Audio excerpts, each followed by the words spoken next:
Well, let me flip that around a little bit is that if a doctor comes to a health system leader and says, I really hate patient care, I'd like to be an administrator, I say, run, don't walk away. The individual who's passionate about patient care is the most effective administrator. And combining that passion, I was the first undersecretary, CEO of the VA health system who had a continuity clinic. Having that continuity clinic informed me about the ground truths. And because what I consider my signal accomplishment there, the full deployment of an electronic health record, late 90s, early 2000s, the fact that I was personally using it made me much more compelling in terms of endorsing to other clinicians.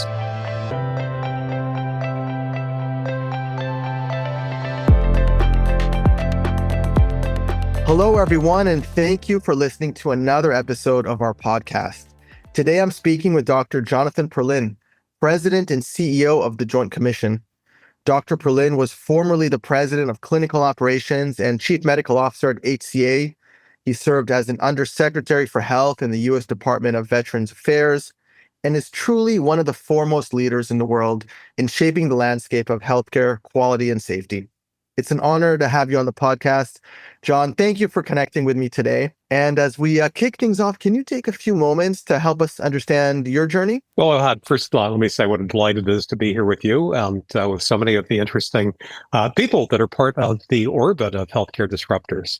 So my journey was somewhat serendipitous. The first part wasn't. As the firstborn son of a World War II era physician, statistically, there was a 70% chance of becoming a doctor. So the only question was, what specialty? But I fell off the wagon quickly and became an English and philosophy major.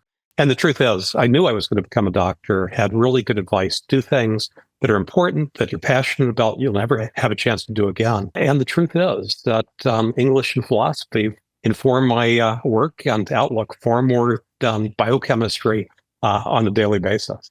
That's fascinating. So it sounds like quite a well-rounded perspective you brought into healthcare. What specialty did you focus on in your training? I started my career as an MD PhD. I was in the medical scientist training program.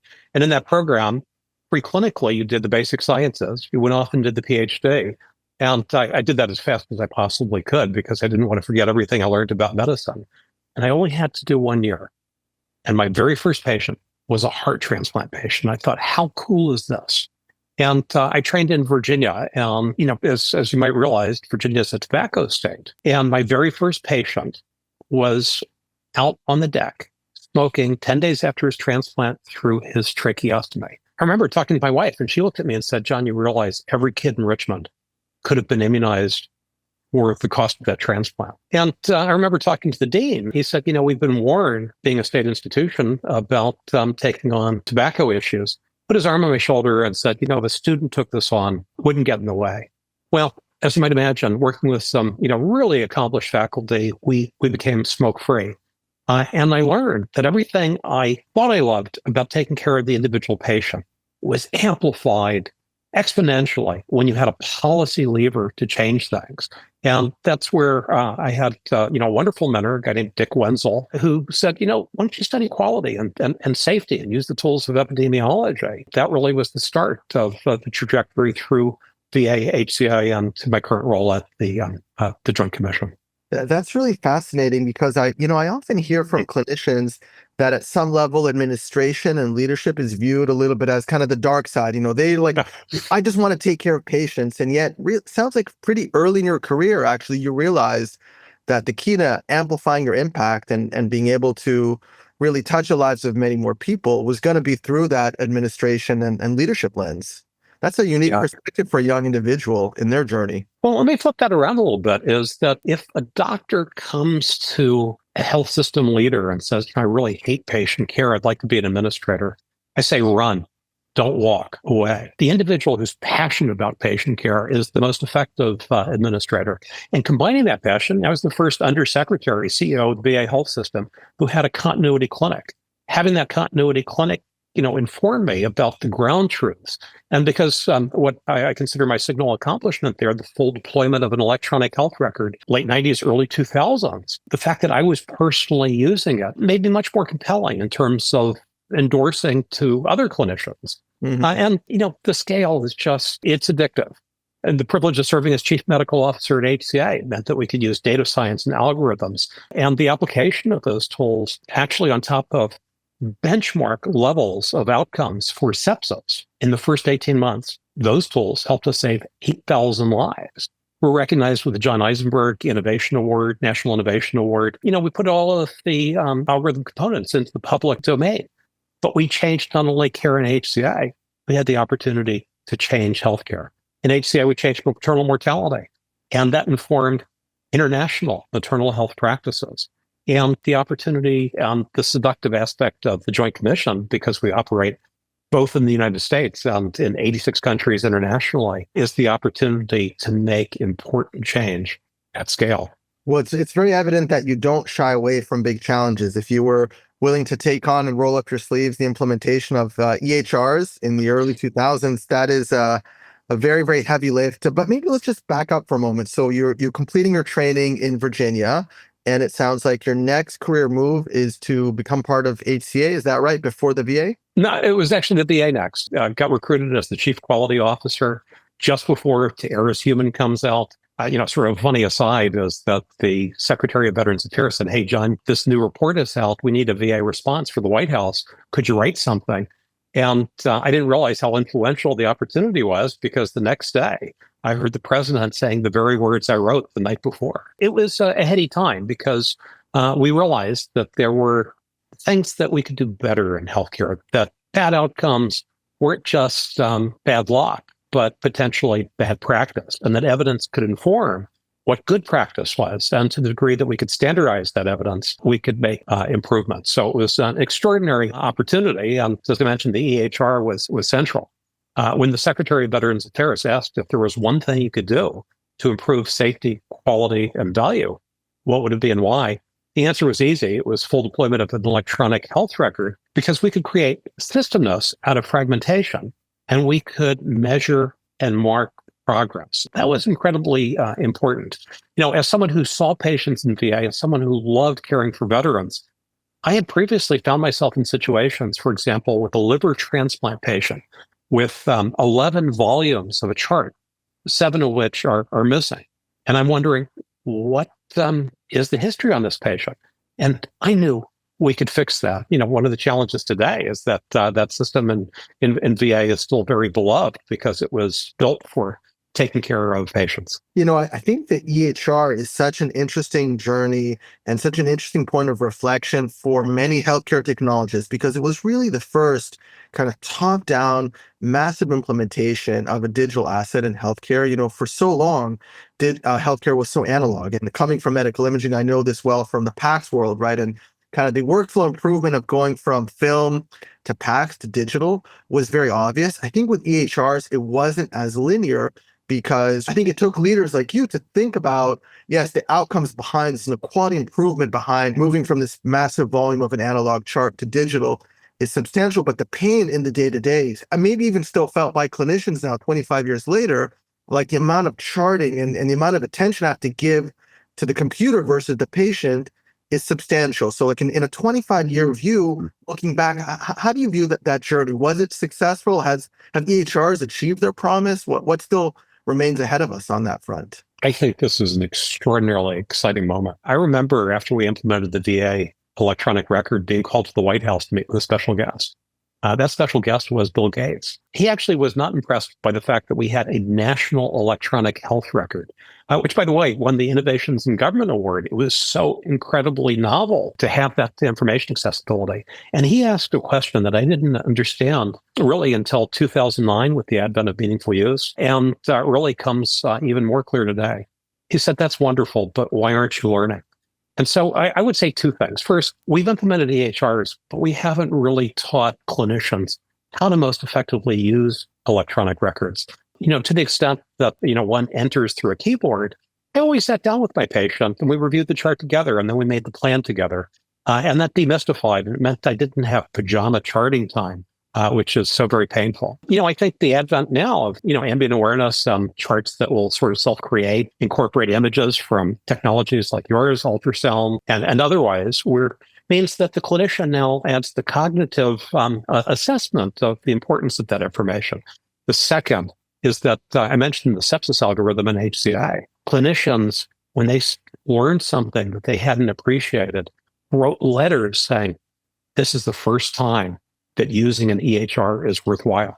And with the opportunities with AI today, I think we're going to have a lot more warming up to electronic records because we both reduce the burden of data entry and increase the opportunities for diagnostic support and a really more cognitive relationship with the information rather than a transactional relationship with both patients and information. I'd love to come back to that point because I think it is so interesting, like you said, of how do we move technology from this transaction engagement with the patient and the clinician to more of workflow continuity. And there's a lot happening, like you said, with Gen AI, with ambient solutions to collect information that maybe can really be much more harmonic in how we work, as opposed to kind of like context switching, where I'm touching the patient, now I'm swiveling in my chair, logging into Epic and Cerner and like charting the data maybe after the fact in my pajamas, as you noted, but maybe just to complete the journey. So you're driving this super important initiative at the VA, having an impact on really,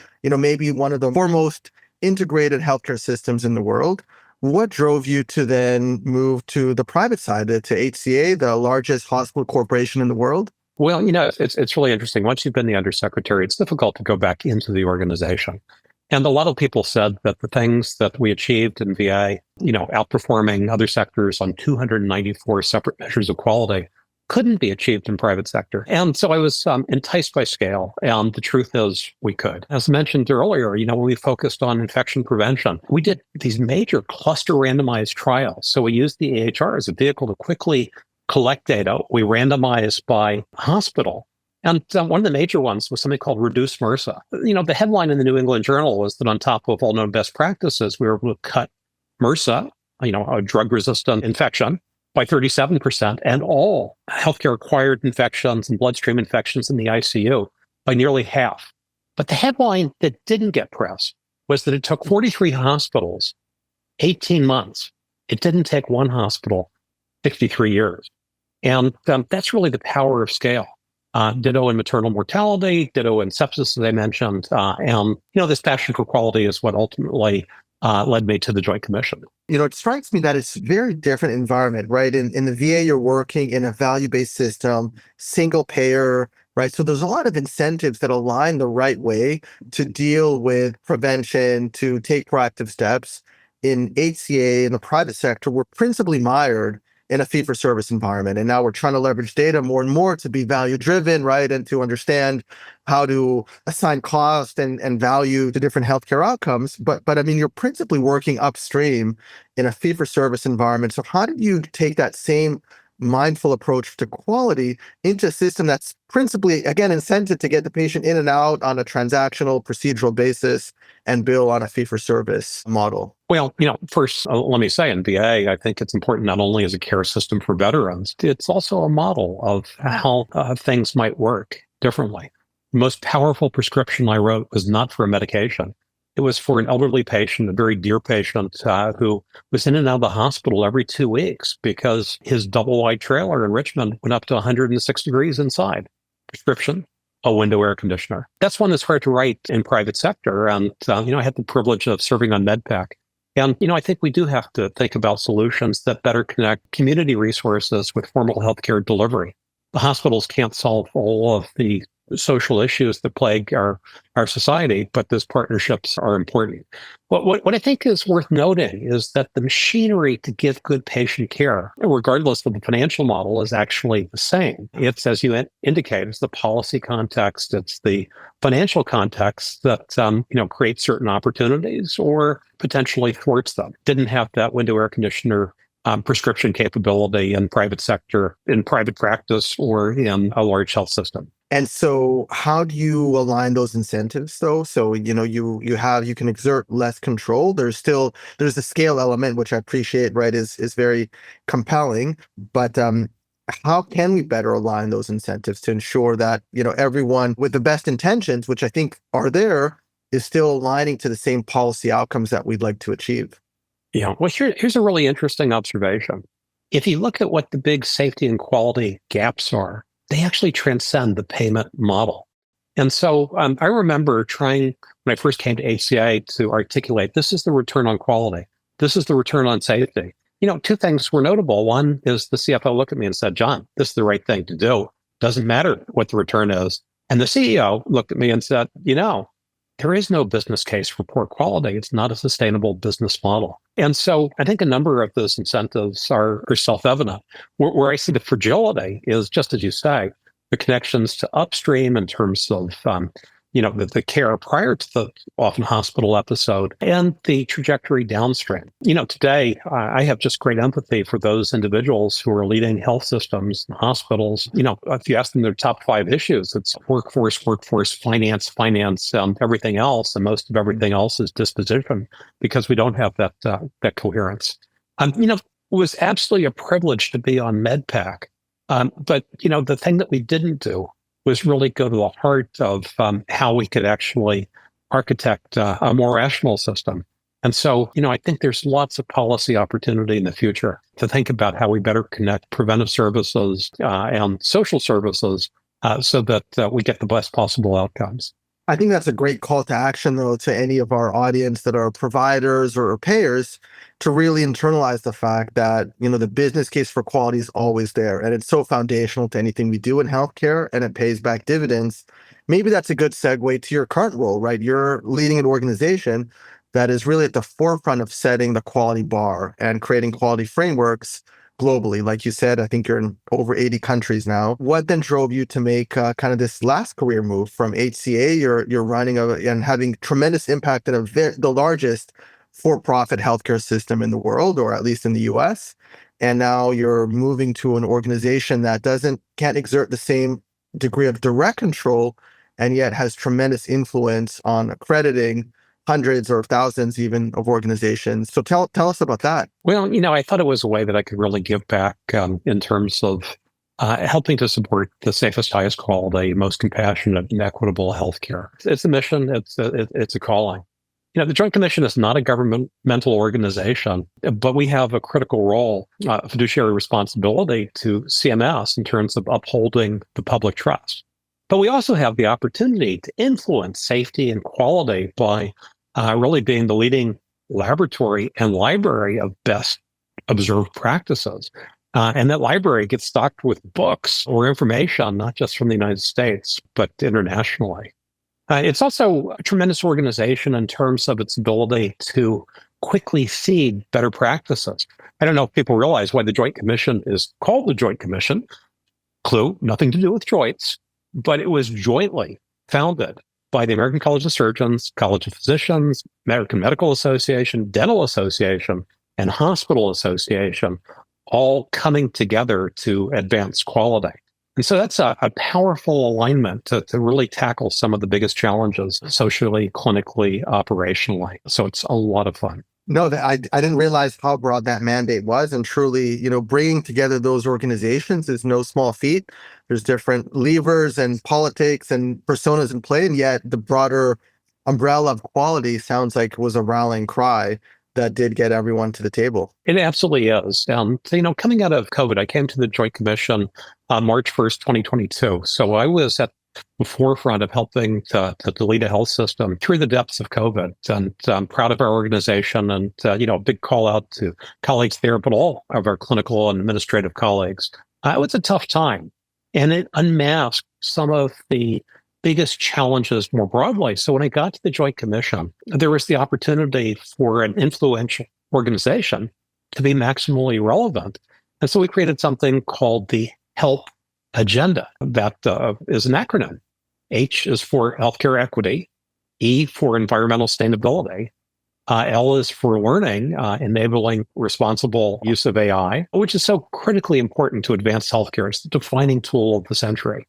And P is for performance, integration, and improvement, making surveys less performative and really more linked with operations. And just to sort of close this section, Joint Commission said, hey, we need someone who has senior government experience, academic credibility, and operational experience. That's the context. So I come from that operational reality, and it's been very helpful in terms of working with hospitals, health systems, and all of the other sites of care. We We actually accredit hospitals, but we also do evaluations of skilled nursing facilities, ambulatory surgical centers, ambulatory center, behavioral health, home care, telehealth, more recently, virtually everything in between. Yeah, and that's really propels us maybe into the heart of our discussion around disruption and also around technology. I can actually share a little bit of my background is, why I came into leadership from a product management lens.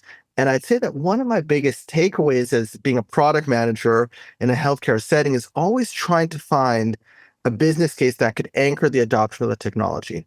And to the point we made earlier, trying to move away from just getting mired in this fee-for-service kind of machine. And I'd say that relatively early in my career, I learned about the Joint Commission, and I realized actually it's a very powerful force if you can understand how your technology can support Joint Commission requirements or Joint Commission compliance as a means for driving adoption of that technology with providers. And that's been kind of one of the key themes I'd say throughout my career is when I look at companies or investment opportunities or leadership roles, I try to make sure that I understand actually how is it contributing not just to the general goodwill of it makes sense to do this or to use this technology, but to know that it's actually anchored by a financial process or maybe more importantly, a quality process. And so maybe could you talk a little bit about how you work with industry? How do you work with the medtech sector, with the digital health sector on thinking through how can technology support the quality objectives of the Joint Commission?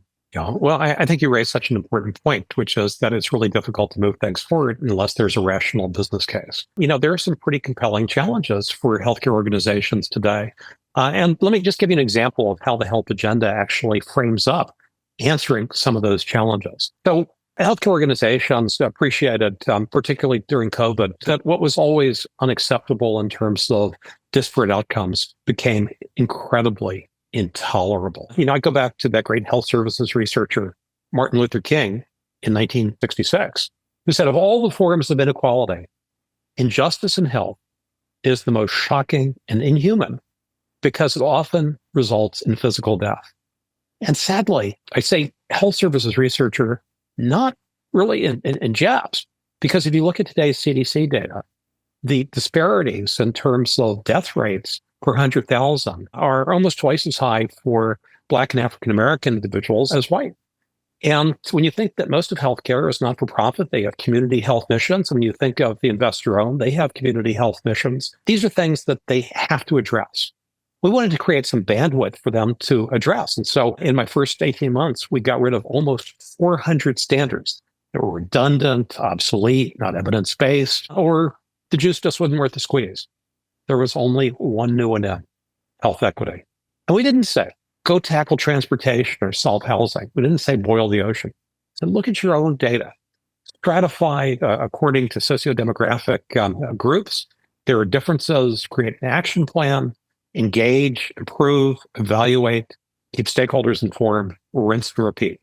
So we wanted to make the obligatory align with what was an operational imperative. And, for those who want to go further, there's an optional voluntary healthcare certification in equity. For example, in Massachusetts, in terms of the business case, the entire Commonwealth of Massachusetts, through the Massachusetts Hospital Association, sought and received an 1115 Medicaid waiver, the basis of which was enrolling every hospital in the advanced certification in healthcare equity. If you don't mind, let me continue to environmental sustainability. You might say, okay, great, that's a social and environmental justice issue. But you know what? It's also a business issue. It's a workforce issue. Two statistics. The Robert Half Company found that workers between 18 and 34 not only don't want to go to organizations that don't have an overt commitment to sustainability, but are very aware of which organizations have expressed a commitment to sustainability. And more recently, in January of 2024, the Commonwealth Fund found that 80% of health professionals believe that they and their healthcare system should be doing more for sustainability. There are lots of social pressures, ultimately bond pressures, eventually SEC regulations, et cetera, coming down the pike. But there's already, sort of say on pay and interest of stakeholders in ESG. And so this is an imperative for organizations that we offer them a plan. for getting started in the complex area of carbon accounting. Again, I don't care if you join because it's a health issue, a health equity issue, or a social justice issue, but the business case is that it's a workforce and ultimately a finance issue. The third area, which we call learning healthcare, is really about the responsible use of AI. And while it's clear that on the one hand, you want to have some guardrails, and we've all heard about the stories of some of the algorithms that have gone off the road, in fact, exacerbated the disparities because of the bias in the training data, I'm actually much more worried about overregulation that precludes the use of this incredibly defining technology. I'll give you an example of the opportunity set. Andy Arbach at the University of California, San Francisco in January published an article that found 23% of patients who experience temporary or permanent harm, including, by the way, death, in hospitals do so because of a missed or misdiagnosis. A famous study looks at Mayo Clinic second opinions. 70% of patients referred for a second opinion had their diagnosis overturned. 30% actually, not only was the diagnosis wrong, but the recommended therapy was not only not helpful, it was harmful. And so the opportunity to use AI, incredibly important. And we partnered with Health Evolution. They created something called the Trust Framework. And we created a certification that addresses de-identification, data controls, limits on use, algorithm validation, transparency to patients, and an oversight structure. And for me, coming from private sector, we used a lot of data and secondary uses for operational improvement, for research and discovery. And we contributed our data to the Agency for Healthcare Research and Quality and academia to try to accelerate the understanding of COVID and its treatment. And we wanted to take every appropriate precaution to use data appropriately. But there wasn't an underwriter's laboratory that said, what you're doing is state of the art in terms of a governance process for the use of data within your institution. And performance integration, as I mentioned, means not being performative, but as with the health equity, standards that are directional, that integrate with operational imperatives, and thus the business case, as opposed to things that feel very make work. By the way, standards come from two places. Some are prescribed in statute and regulation. Water bottles on a unit come from OSHA. Penetrations and walls come from the National Fire Protection Act. And that's one set. And we have a very limited other set of what we call above and beyond, where we can give clear-throated voice to other operational imperatives, like creating a safe work environment. And that's something we should probably discuss in the current context of healthcare. Well, I think that's so useful for anyone who's a healthcare entrepreneur or medtech entrepreneur on this call to really think about broadening their aperture and trying to anchor business cases on more of these kind of diversified elements, like, for example, building products that help to support equity or that help to support sustainability or that help to empower the provider organizations to be learning organizations, as opposed to a black box approach. So here's my product, here's my AI, it does what it does, but rather recognizing that we're still learning and evolving, and the more open you can be, the more valuable and you can be to your customers, and potentially the more sales or commercial success you can have. Just to put a quick note on that is that we need to make budget, not only financially, we need to make budget on performance. And the absence of making budget on performance is not only for a potential risk, it's overt risk. It's risk financially. Show me for quality outcomes, and I'll show you inefficient processes. Let me give you an example. If you meander to a diagnosis or never get there, that's wasteful of resources. It's also poor quality. Ditto meander to a definitive therapy. And so we need to make sure we make budget on a double bottom line here, which is making budget on performance and making budget the more traditional context. I think, though, the challenge there, again, thinking through a private sector lens, is that performance is often difficult to measure, and it also takes time to get there. Right. So I'll give you an example. Just through the challenge where we are a handheld ultrasound company. We're really working hard to proliferate the use of this modality in many new care settings and put it in the hands of many new practitioners.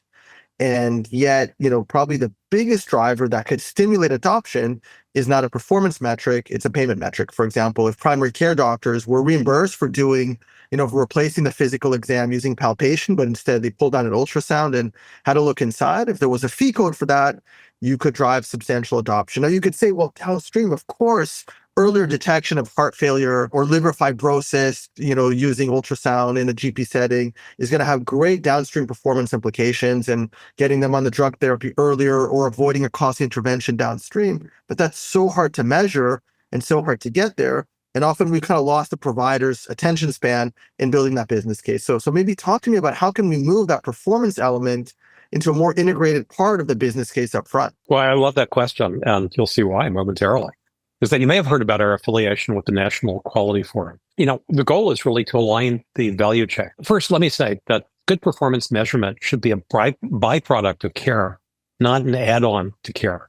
So we need to really take advantage of electronic records, the diagnostic and therapeutic modalities themselves, like the handheld ultrasound, to create the record of use and link that with improved outcomes. Here's what we did with the National Quality Forum, is that we have a theory that we can bring payers together and get greater traction on critical performance opportunities by helping them coalesce around one measure in a particular area, rather than 11 different versions of the same measure that throw the attention to satisfying competing formats rather than satisfying improved outcomes. So for payers, if they can get traction on their performance measure, it lowers the medical loss ratio. For clinicians tell me almost daily, free me from the hassle of those competing measures. I don't mind doing the right thing. I don't mind being measured, but don't make me report 11 different ways. Mm-hmm. So we can reduce the cacophony, align the value chain part two. For provider institutions, if they hit certain performance hurdles, theoretically, if we've aligned up front with the payers, then we can create a scenario in which performance targets on measured outcomes or very evidence-based process measures link to the performance incentives, payer excellence programs that include network inclusion or premium reimbursement.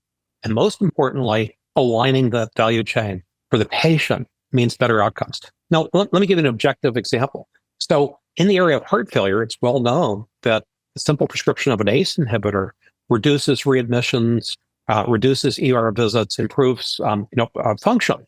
And so for the payer, if you get the patients appropriately and consistently on ACE inhibitors with heart failure, their medical loss ratio is better. One measure on an ACE inhibitor, clinicians are much happier rather than chasing a bunch of data, rather than taking care of their patient. Hitting a hurdle for performance, the provider institution realizes benefit with dark green dollar. And best of all, the patient actually doesn't have to go back in the hospital, doesn't have to go to the emergency room, and doesn't have to be immobile because their heart failure has precluded them from enjoying life to the maximum capacity that medication would confer. I love the singularity of really trying to move towards streamlined, simpler, and more singular measures to tied to performance. I can tell you're an amazing optimist, because obviously we know it's much more complicated than that, but we need people like you, John, that can inspire us to say, hey, this is doable. And you're sitting at the nexus of quality and performance measurement in your current role. So I'm confident you're going to help us as an industry, as a community, get this done. I need to start to wrap up our discussion today. But if our listeners want to learn more about what you're doing, John, where can they find you? Where can they learn more about your work? Well, our website is really easy to find, www.jointcommission.org.